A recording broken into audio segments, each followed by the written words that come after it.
Question number 12's instructions read, perform the indicated operations. Write the result using a radical. Assume that all variables represent positive values.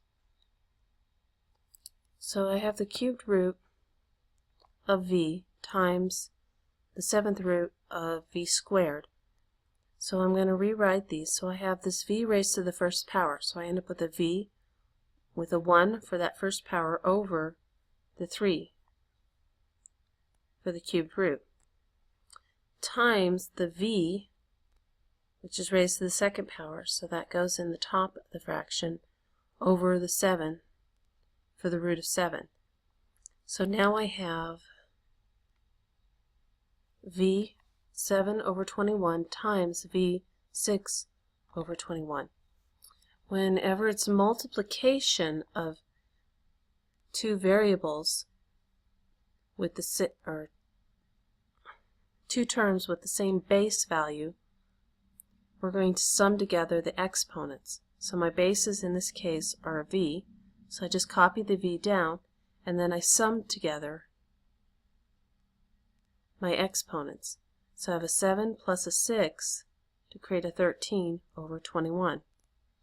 Now I can rewrite this, and so I end up with the root 21 with a v raised to the 13th power. So I've written the answer with a radical as instructed in the instructions. Next set of instructions read, find the quotient and write the answer in simplest form. Assume variables represent non-negative values. So looking here, I have a 14 in my constants out in front of my square root and a 2. So I can take the 14 divided by the 2 to get a 7.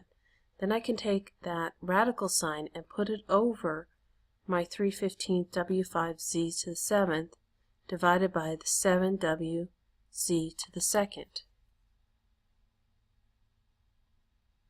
Now that these are set in this form, I can take the 7 and divide it into the 3/15, which gives me a 45, the w into the w to the 5th, which leaves me with a w4, and then the z to the 2nd into the z to the 7th, which leaves me with z to the 5th.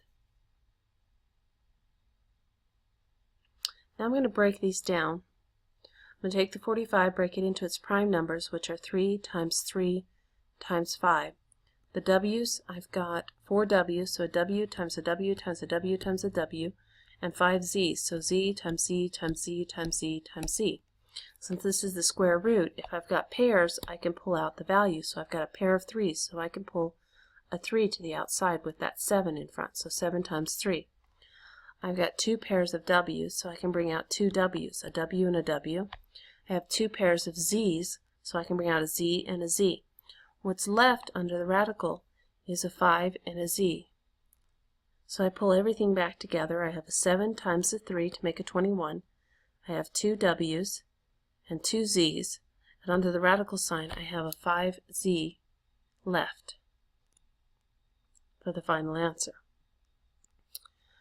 The next problem reads, add or subtract. Assume that variables represent non-negative values. Right. So on this problem, the first thing I'm going to look at is I have on my radical sign here a 4. So I have a root to the 4th. So if I have 4 of anything under my radical sign, I can pull it out. So I have an x to the 7th. So I have a grouping of 4 of the x's. So I can pull an x to the outside. This would leave 3 underneath. I have a 7 minus a 4 to leave an x to the 3rd power. Now when I look at these, I can see that I have the same term here. I have this radical sign with the 4 here, so I have the 4, or the root of 4, and the same over here with an x to the 3rd under it. These two match one another. So now these are like terms. so I can combine them together. So a 9x minus a 4x is going to create a 5x, and then I just need to carry down these roots, the radical sign. This is my final answer. In question number 15, the instructions read, multiply using FOIL. Assume all variables have non-negative values. So I'm going to take the first pairs, multiply them together, so 4 times a 5 to create a 20. And then I have the square root of x times the square root of x, so I end up with the square root of x squared. Then I'm going to take this 4 square root of x to this 5 square root of y. So I end up with a 20 square root of xy. Now I'm going to take the inner, combine these, so a negative square root of y to a positive 5 square root of x, so I end up with a negative 5 square root of xy. Then multiply the last terms, so a negative square root of y times a positive 5 times the square root of y. So I end up with a negative 5 square root of y squared. Next, I'm going to combine like terms. When I look at the middle two, they're like terms, so a 20 minus a 5 gives me a 15 square root of xy.